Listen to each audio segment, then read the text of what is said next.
Okay, let me show you how you can take a WSUS backup whenever you're performing a cleanup. The first thing is you need to log into your SSMS, which is your SQL Server Management Studio. So this you need to do whenever you're performing any cleanup, or as a good practice you can take a backup, where you first need to connect to your site. You need to go to databases, and either you need to select config manager underscore your site code or SUSDB. Right click on it, click on task, click on backup, and here is the option where you can perform a backup.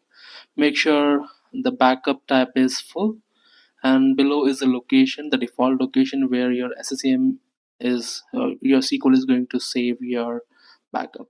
Once confirmed, click on OK. On the right hand side corner you can see that it is executing and creating a backup. You'll receive a prompt. Click on OK, and the backup should be complete. Now to check, uh, you can simply go to the default location.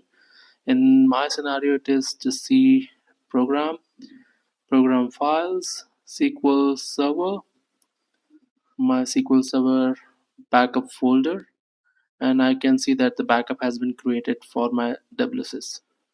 Thank you so much.